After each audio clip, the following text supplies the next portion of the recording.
All right, so today we're taking a deep dive. We're really going to explore a specific part of the Quran. It's called Surah Al-Layl. The night, yeah. A night, right? And it's really fascinating because it kind of goes into these dualities, right? It talks about night and day, male and female, giving and not giving, kind of this theme of opposites. Yeah, absolutely. And it really packs a lot into a short space. Like, even though it's a shorter chapter in the Quran, it's got so much depth and, it really speaks to us even today. Totally. And it starts right off the bat. Like right away, it's like by the night as it covers and the days it reveals. Yeah. I mean, just those first couple lines, right? You get this sense of like, okay, there's something bigger going on here. There's this cosmic kind of interplay between these forces. Yeah, it's almost setting the scene right. Like, think about it, darkness and light, hiding and revealing. These are the things we all deal with, right? Every single day in our own lives. Oh, absolutely. And then, it goes on to talk about creation, male and female. It says, our endeavors are indeed diverse. So right there, it's acknowledging that everyone's out there striving, trying to achieve something, but those somethings are all over the map. Yeah, exactly. And in Islam, that's tied to this idea of free will. Like, we have the choice. We get to decide what we're going after.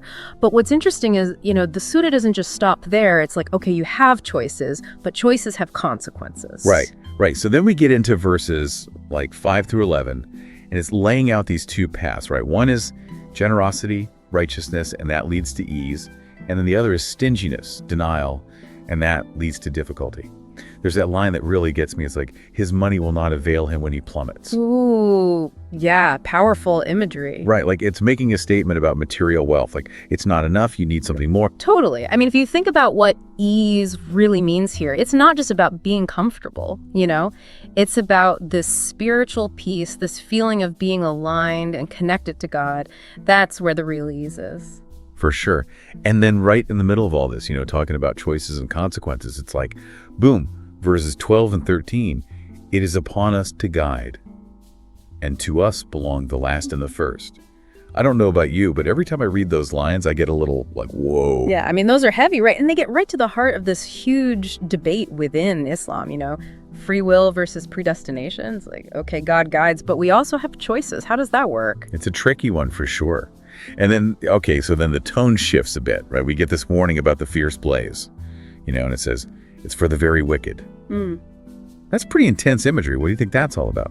Well, like a lot of the Quran, it's not always meant to be taken literally, right? So I think this fierce blaze, it's more about the spiritual state. Like, if you choose a path that's not righteous, if you're going against what's good, there are going to be consequences. And those consequences, they're going to be felt internally, It's like this inner turmoil, spiritual anguish, that kind of thing. That makes sense. And then it's like, to contrast that, we get this beautiful description in verses 18 to 21 of someone who gives their wealth away, but purely for purification, Like, they're not doing it for recognition, they're doing it for God. Right, it's about pure intention. Yeah. And I feel like that really resonates, It's like this really beautiful picture of selfless generosity, just hits you right here. Yeah, definitely. And it ties back to that whole idea of our endeavors being diverse.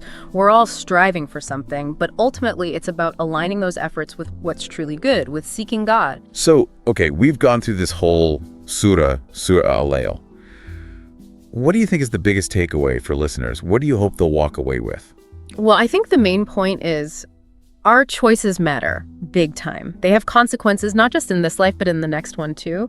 And Surah Al-Layl is like a reminder to choose wisely, to choose the path of righteousness, to be generous, and to really think about how our actions are shaping our lives, bringing us closer to God, or, maybe taking us further away. Yeah, it really makes you think. And at the end of the day, we all have those choices to make, right?